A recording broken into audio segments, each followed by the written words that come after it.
수험생 여러분 안녕하십니까? 이번 시간에는 재무상태표에 대해서 살펴보도록 하겠습니다. 재무상태표의 의의죠, 의의. 이걸 보시는데요.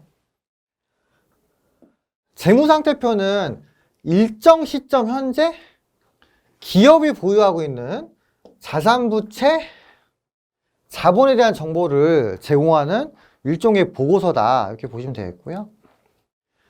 그래서 여러분들이 분계를 어떻게 하는지 쭉 보셨단 말이에요. 그죠? 그래서 회계 1장부터 13장까지 쭉 보셨죠. 그죠? 거기서 뭐 자산 나오고 부채 나오고 자본 나오고 했단 말이에요. 분계를 했을 때 나왔던 자산 부채 자본을 모아가지고 이 재무상태표에다가 이제 기재를 한다는 거죠. 요건 제가 1장에서도 한번 얘기를 드린 것 같아요. 그래서 분계를 하면은 그 안에서 자산부채 자본 수익 비용이 나오는데 그 중에 자산부채 자본을 재무상태표에 포함을 시키고요. 수익 비용을 손익계산서에 포함을 시킨다. 이런 말 드린 바 있죠? 네. 그 내용을 다시. 다만 그때는 간략하게 말씀드렸다면은 이번에는 좀 구체적으로 말씀을 드리겠다는 거죠. 분류도 자세하게 이야기를 드리겠다는 겁니다. 그래서 정보 이용자들, 즉 투자자나 채권자들이 기업의 유동성이나 재무적인 탄력성, 그리고 수익성 같은 거를 재무상태표를 통해서 확인할 수가 있다는 거죠. 자, 예를 들어서 부채가 많아. 빚이 많다는 거예요. 그러면은 이 회사의 상태가 좀 위험하다는 얘기죠. 그죠? 왜죠? 빚이 많다는 거는 차후에 갚아야 될 게 많다는 얘기고요. 만에 하나 회사의 상태가 안 좋아지면은 이 빚 때문에 문제가 될 수 있다. 이런 거잖아요. 그죠? 상태가 위험할 수 있다는 거를 나타내 주는 거고요. 자, 자산이 많으면 어때? 자산이 많으면은 회사의 수익이 증가할 가능성이 높죠? 예. 우리가 앞에서 배웠던 자산 있잖아요.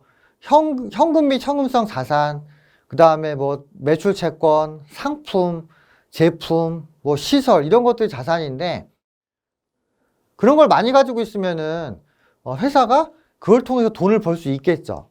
그죠? 네. 돈을 많이 번다는 거는 수익이 증가한다는 거니까 재무상태표를 통해서 우리가 그런 어떤 예측을 할 수가 있다는 거예요. 자, 그럼 그 재무상태표 항목을 어떻게 표시할 것인가 이걸 봐야 되는데요. 자, 요 내용이 핵심입니다. 재무상태표 항목은요, 크게 자산, 부채, 자본 세 가지로 구분이 되죠. 그죠? 일단 자산을 좀 더 구체적으로 표시를 하는데 자산이 중요하기 때문에 좀 구체적으로 표시를 합니다. 그래서 자산을 크게 유동자산, 비유동자산 이렇게 하고요. 부채도 유동부채, 비유동부채 이렇게 표시해요. 그러면은 유동, 비유동의 그 기준이 뭔가 알아야 되겠죠? 유동, 비유동의 기준은 기말로부터 1년 안에 결제가 되느냐입니다. 그래서 만약에 기말로부터 1년 안에 회사가 돈을 받을 거다. 그 유동자산이 되는 거고요. 기말로부터 1년을 초과해서 돈을 줘야 된다. 그러면은 비유동부채가 된다는 거예요. 예. 그래서 유동, 비유동 구분 원칙을 기억을 하시고요. 그리고 유동자산 안에 당좌, 재고 이렇게 있고요. 비유동 자산 안에 투자자산, 유형자산, 무형자산, 기타 비유동자산 이렇게 있단 말이죠.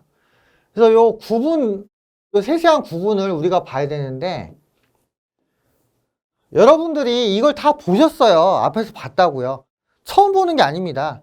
다만 여기서 정리를 다시 한번 하자는 거죠. 약간 흩어져 있었단 말이에요. 우리가 공부했던 자산부채 자본 항목들이 약간 흩어져 가지고 각 챕터별로 있었는데 그걸 모아서 한 번에 싹 정리하자 이거죠. 네. 그래서 뒷페이지 보시면은 뭐 유동 비유동에 대한 어떤 세부적인 항목 같은 게 쭉 나와 있어요. 예. 일단 자본 같은 경우는 먼저 우리가 볼 수 있겠죠. 자본. 예. 일단 순서상 요부터 보는 게 좀 나을 것 같아요. 그래서 자본 같은 경우는 우리가 12장에서 봤었죠. 예.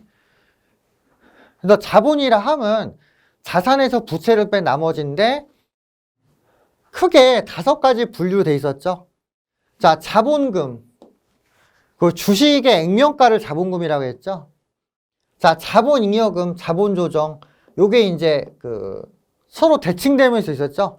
주식 발행 초과금, 주식 할인 발행 차금, 자기 주식 처분이익, 손실, 감자차익, 감자차손, 미교부 주식 배당금 해가지고 자본잉여금하고 자본조정을 대칭적으로 우리가 봤단 말이에요. 그 다음에 기타 포괄손익 누계액. 대표적으로 뭐가 있다고 했죠? 매도 가능증권 평가손익이 있다고 했죠? 그리고 마지막으로 이익잉여금. 요거 3가지 있다고 했죠? 법정적립금, 임의적립금, 미처분 이익여금. 네. 그리고 언제 그런 계정들이 나오는지도 다 설명을 드렸단 말이에요. 그래서 요거는 12장 내용을 참고하시면 되겠고요. 네. 일단 마지막에 잠깐 언급은 돼 있는데 좀 땡겨서 이야기 드렸습니다. 네.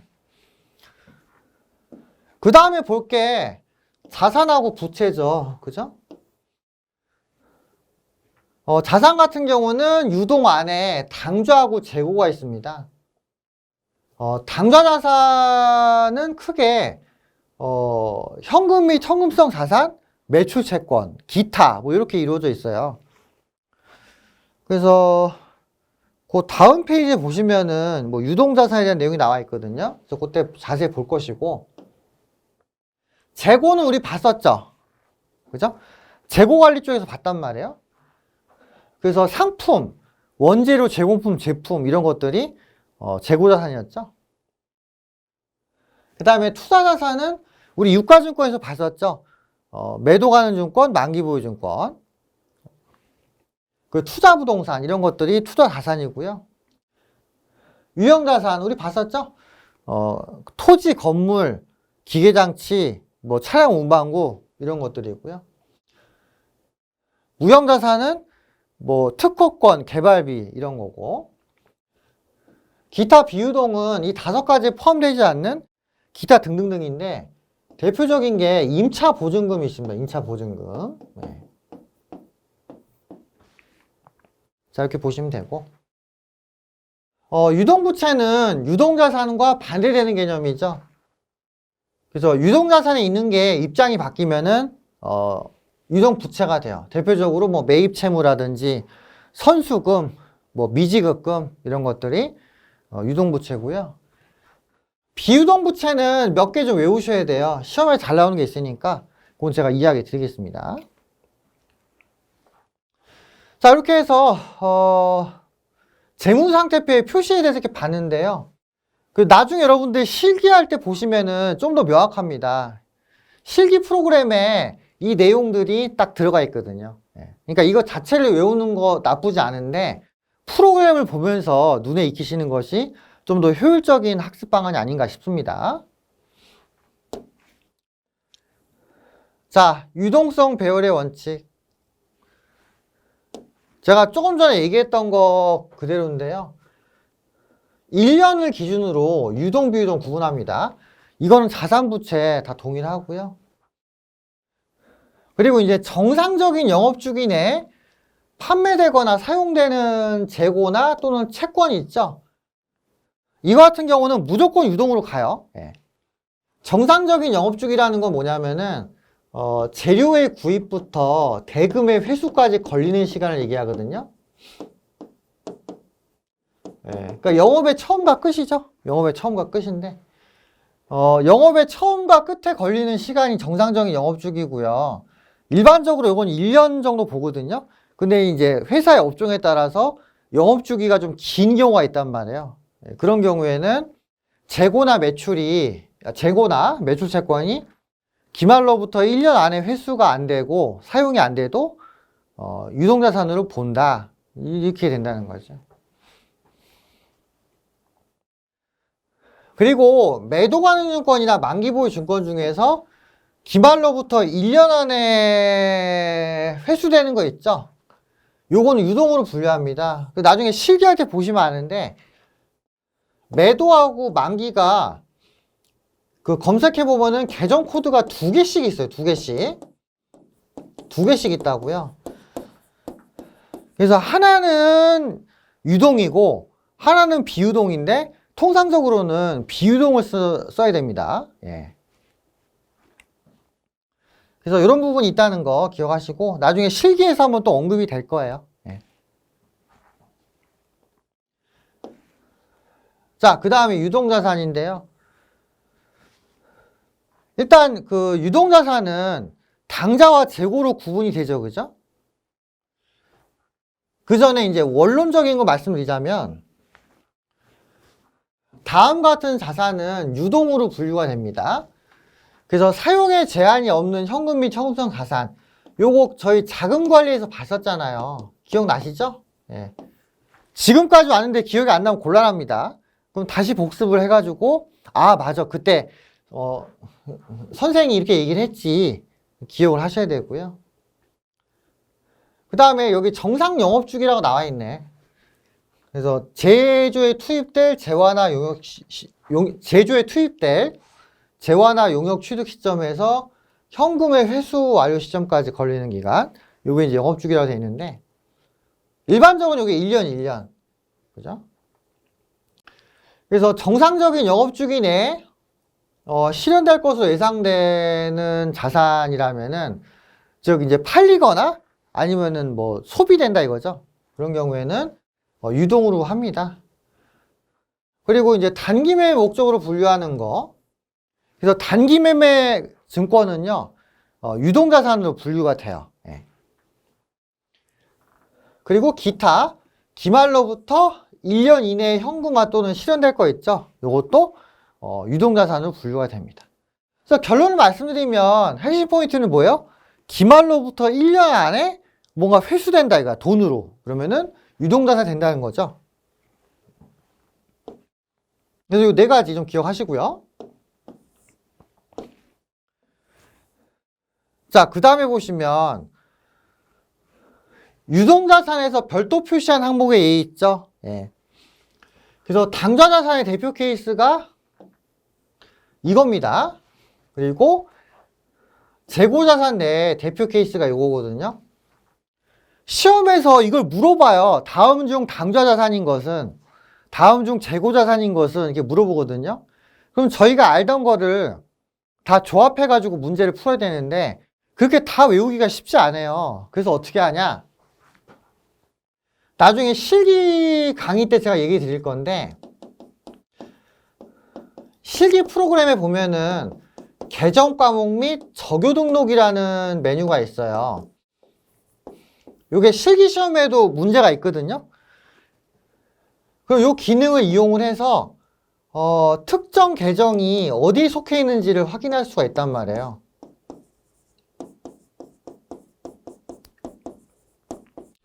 자, 예를 들어서 보통예금이야. 보통예금. 보통예금 코드가 103이거든요. 이거를 계정 과목 및 적요 등록에서 조회하면은 이 보통예금이 당좌자산에 포함된다고 나와요. 그리고 당좌자산에서 현금 및 현금성 자산에 포함된다. 이렇게 나오거든요. 예. 그러면 여러분들이 굳이 보통예금이 어디에 속하는지까지는 볼 필요는 없다는 겁니다. 이게 완전 이론 시험이라면은 여러분들이 다 외워야 돼요. 근데 프로그램을 이용하는 거기 때문에 프로그램의 기능을 이용해서 자산, 부채, 자본의 어떤 구분을 맞출 수가 있다는 겁니다. 요거는 부정행위는 아니고요. 다만 좀 눈치가 보일 수가 있으니까 그냥 이 강의를 듣는 여러분들만 아시는 걸로 해요. 알겠죠? 그리고 어디 가서 막 얘기는 하지 마시고. 예. 그러니까 제가 보기에는 부정행위는 아니에요. 왜냐면 프로그램 안의 기능을 이용하는 거지 완전 새로운 소스를 이용하는 게 아니기 때문에 문제는 안 될 것 같지만 그래도 살짝 눈치는 보이니까 그냥 말없이 기억하고 그냥 시험장에서 그냥 말없이 이용만 하시면 됩니다. 예. 그래서 계정 과목 및 적요 등록이라는 기능을 이용해서 이런 자산부채 자본의 그 분류 있죠? 그 분류를 알 수가 있어요. 저희 객관식 문제 보시면은 그런 문제들 많이 나오죠? 다음 중 무형자산이 아닌 거, 다음 중 유형자산이 아닌 거, 이런 거 나오잖아요. 물론 외워서 풀어도 돼요. 그런데 외우기가 좀 어려우니까 기능을 이용하자는 거지. 프로그램 기능. 어차피 실기 문제 풀 때 쓸 거야. 그때 이제 같이 좀 이용을 하면 되잖아요. 그죠? 네. 제가 팁 말씀드렸습니다. 따라서 이런 것들을 막 외우지는 마시고, 이러한 항목들이, 이러한 계정들이 구분이 돼가지고 표시가 되는구나. 이렇게 이해를 하시면 되는 거죠. 자, 그리고 요거는 외우셔야 됩니다. 현금 및 형수성 자산 및 단기 투자 자산에 포함되는 내용. 이거는 자금운용 관리에서 똑같이 나오죠. 네. 그래서 현금 및 형수성 자산의 정의를 이해를 하시면서 현금 및 형수성 자산인 것은 아닌 것은 이걸 좀 기억을 하시란 말이죠. 자, 정의는 저희 자금관리 운용에 나왔던 거랑 똑같으니까 한번 보시면 되고요. 자, 요게 또 얍삽하게 문제 나와. 다음 중 단기 투자 자산이 아닌 것은. 자, 크게 세 가지 있죠. 단기예금, 단기매매증권, 단기대여금. 그러면서 뭐 하나 더 들어가요. 그럼 사지선다가 딱 된다고. 예. 기출문제 보면 이런 거 있어요. 실제로 있었어요. 그래서 단기 투자 자산은요, 단기예금, 단기매매증권, 단기대여금 이 세 가지로 구성되고요. 그 다음에 유동자산으로 분류되는 매도 가능하고 만기 보유 있죠. 요걸 합쳐가지고 단기 투자자산이라고 한다. 이렇게 이해해 주시면 되겠어요. 네. 그리고 얘네 둘은 현금화가 되게 쉽기 때문에 별도로 표시를 해주게 됩니다. 그래서 요 위쪽에 보시면 현금 및 현금성 자산하고 단기 투자 자산이 1등하고 2등 이렇게 돼 있잖아요. 이게 그만큼 중요하다는 겁니다. 기업의 목적은 자금을 확보하는 거예요. 돈을 버는 거죠. 그렇기 때문에 현금화가 빨리 되는 자산부터 이렇게 쭉 기재를 하죠. 요게 요 앞에 이제 나오는 그 유동성 배열법이었죠. 예. 그래서 보시면은 현금화가 빨리 되는 애들부터 순차적으로 재무제표에 표시한다는 걸 알 수가 있을 거예요. 예. 그래서 유동자산이 비유동자산보다 현금화가 더 빨리 되고요. 그 안에서도 뭔가 나름 서열이 있다는 거죠.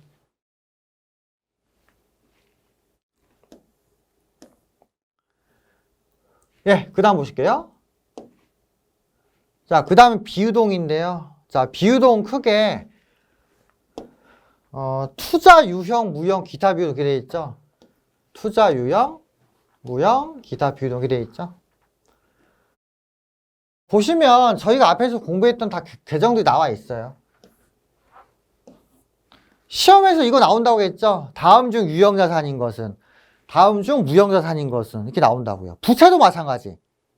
그러면은 아까 말씀드렸던 대로 회계 프로그램에 나오는 계정 과목 및 적요 등록 메뉴를 이용해서 풀이를 하시면 되겠다는 거죠. 네. 투자자산의 대표적인 케이스는 투자 부동산이고요. 그 다음에 장기대여금, 그리고 우리가 공부했던 매도가능증권하고 만기보유증권입니다. 단기매매증권은요, 어디에 속하냐면은 아까 얘기했던 당좌자산에 속해요. 당좌자산. 예. 투자부동산은 뭔가 시세 차익 같은 걸 노리는 거죠.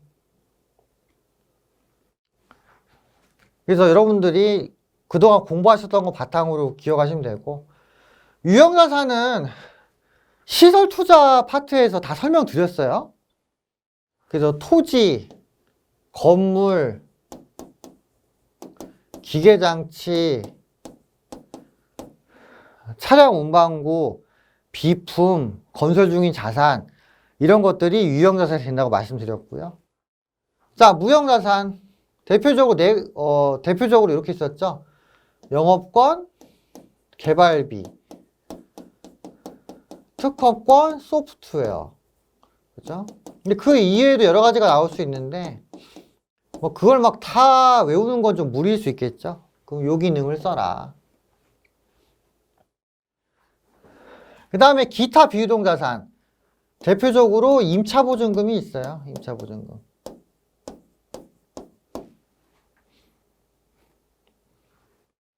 그러니까 여기서는 우리가 그동안 배웠던 거를 정리하는 데예요. 여기는. 뭐 새로 계정을 공부한 데가 아닙니다. 그렇기 때문에 이제 아는 거 위주로 쫙 좀 암기해 주시고요. 프로그램을 이용해서 이제 객관식 문제 하는 거 맞춰주는 걸로 만족을 하시면 되겠죠. 실무에서는요, 이런 내용 자체를 외우지는 않아요. 물론 이제 좀 하다 보면은 암기는 되겠죠. 근데 억지로 외우지는 않는다는 거고요.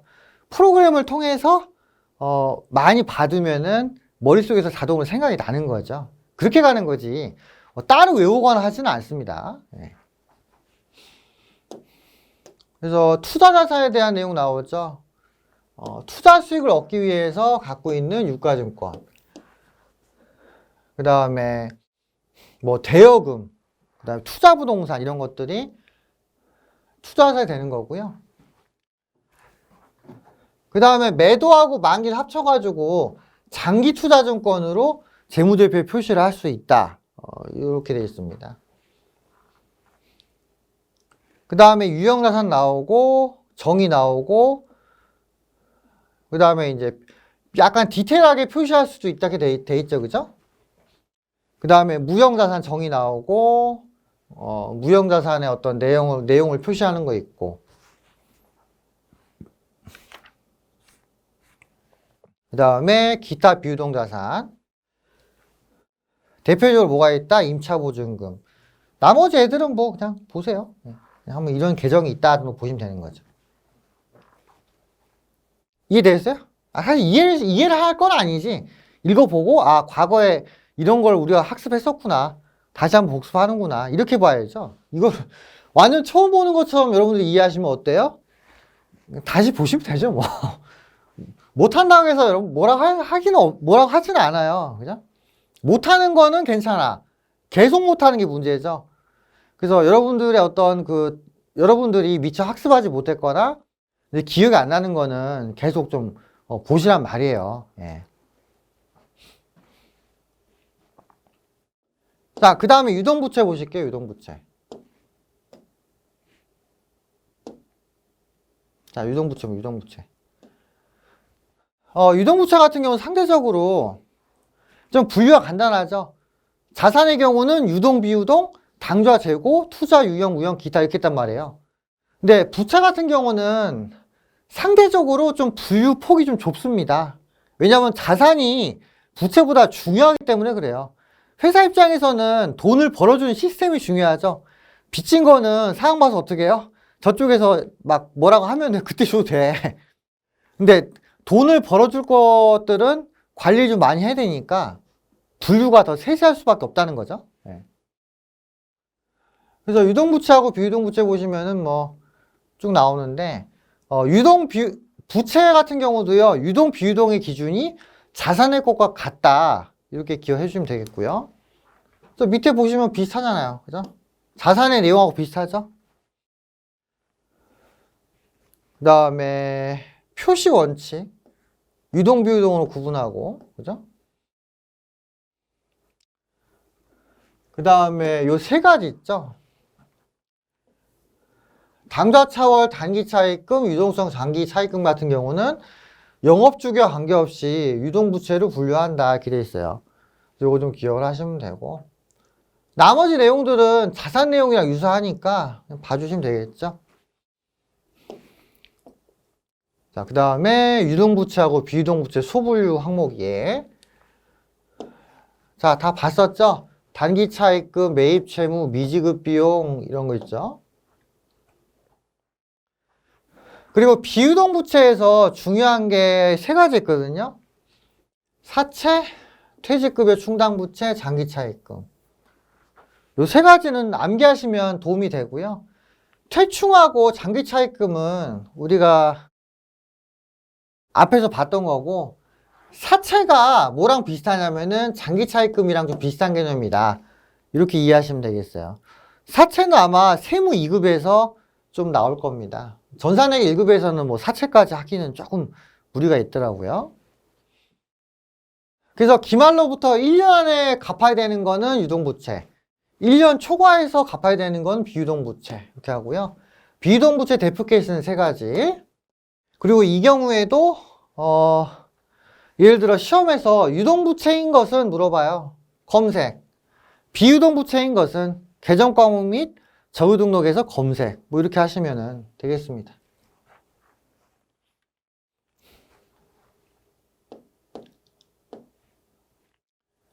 자, 그 다음에 자산부채의 대표적인 표시 원칙이 있는데요. 일단 자산부채는요, 총액 표시입니다. 총액 표시. 예를 들어서 자산이 100이고요. 부채가 30이에요. 그럼 이걸 퉁쳐가지고 자본 70 이렇게 하지 않는다고요. 자산 100, 부채 100을 별도로 보여준다 이겁니다. 아, 자본 70이 아니고, 잠깐만요.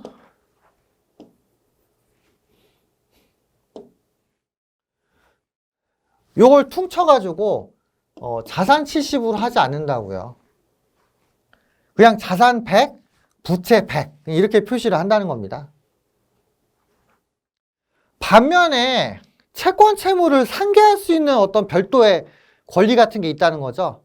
그러면 예외적으로 상계는 가능하는데 그런 거 아닌 경우에는 그냥 총액을 다 보여주는 게 맞다는 거죠. 그러니까 잔액도 중요한데요. 이 디테일을 좀 구체적인 사항을 다 보여주는 것이 중요하다는 거죠. 예. 그 다음에 매출 채권에 대한 대손 충당금은 직접 가감할 수 있다고 되어 있죠. 그런 경우에는 주석으로 기재합니다. 우리 앞에서 봤을 때 어떻게 했어요? 예를 들어 매출 채권이 100이다 100. 그리고 대손 충당금 마이너스 10 해가지고 90 이렇게 했잖아요. 그냥 매출 채권만 90으로 할 수도 있다는 거죠. 근데 그렇게 하면은 주석으로 별도 공시해야 되니까 그냥 이렇게 하는 게 낫겠죠. 그죠? 네. 그리고 너무 당연한 얘기지만 자산부채 자본 중 중요한 항목은 별도 표시하고요. 안 중요한 건 어때요? 기타로 통합할 수가 있는 거죠. 네. 그래서 중요하냐 안 중요하냐 요거에 따라서 표시가 좀 다를 수 있다는 거고요. 자본은 설명드렸으니까 패스하겠습니다. 12장을 보시면은 자세히 나와 있죠. 물론 여기다도 정리를 했지만은 그 12장에 재무제표 표시 공시가 있을 거야 아마. 그 5번째인가? 그걸 보시는 게 좀 낫지 않을까 싶습니다. 자, 이렇게 해서 재무상태표 표시에 대한 거를 이야기 드렸고요. 뒤에 문제가 있는데 보시면은 다 뭐 자산에 해당하는 거 아닌 거 이렇게 나와 있었죠. 이거 자체를 외우지 말라고. 예. 이거 자체를 외우시지 말고 계정 과목 및 저유 등록을 통해서 확인해 보시라는 거예요.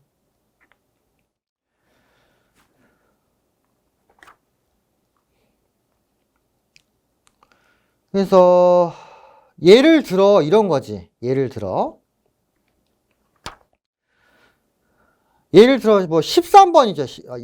13번.